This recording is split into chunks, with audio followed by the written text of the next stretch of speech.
venez de sortir un nouvel ouvrage sur l'État islamique. Quel est l'angle de votre recherche et quelles sont les conclusions?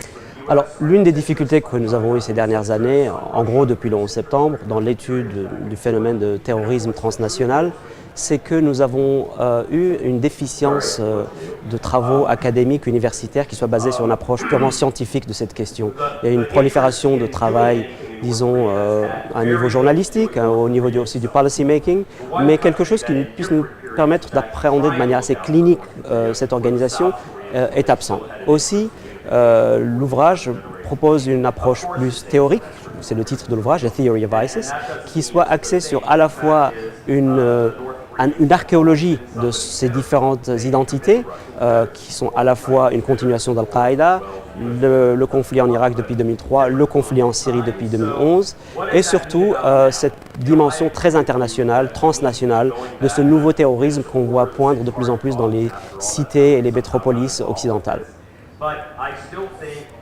Pouvez-vous nous parler des origines de l'État islamique? Quelles ont été les étapes qui nous ont amenés à la création de ce mouvement? Alors précisément, je crois que pour comprendre l'État islamique, on doit penser au pluriel. C'est vraiment une organisation qui a plusieurs soubassements identitaires, historiques, qui sont liés à ceci. Alors, un premier élément, on a tendance à l'oublier, c'est la continuation de Al-Qaïda. On pense qu'il y a une forme de compétition, ce qui est vrai, de remplacement, mais il y a surtout un dépassement d'Al-Qaïda, c'est-à-dire qu'il y a une remise en branle de ce qui a été le projet initial, mais transposé. Donc cet aspect est très important. Le deuxième aspect, qui disons là où on voit poindre la militarisation et la professionnalisation de l'État islamique par rapport à tous les autres mouvements précédents, c'est l'épisode Irak. C'est ce qui se passe entre 2005 à 2013 en gros, avec Baghdadi qui sort de prison, qui met en place ces différentes soldatesques, et cet élément est très important. Troisième élément identitaire, c'est tout ce qui se passe en Syrie à partir de 2011. Là, on a une opportunité pour le groupe de prendre une expérience de bataille, de guerre, et à partir de là, passer à une capacité de reconquête et de prendre du territoire.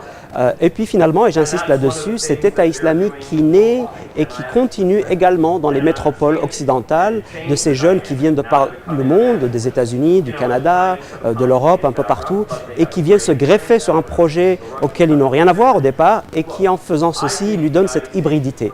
Donc penser l'État islamique à tous ces niveaux-là, et aussi voir qu'à partir de ce moment-là, il est éminemment en mutation permanente.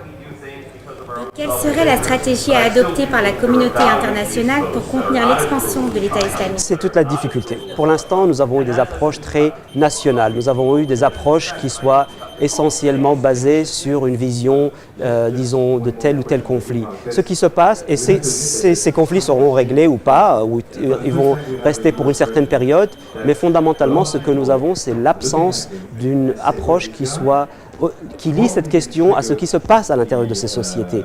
Traiter l'État islamique en ne pensant qu'aux guerres en Irak ou en Syrie, sans comprendre ce qui se passe à Londres, à Paris, à Marseille, à San Francisco, ailleurs, c'est manquer de voir le côté postmoderne, le côté presque, disons, urbain de ce phénomène, et cette historicisation, c'est ce qui manque.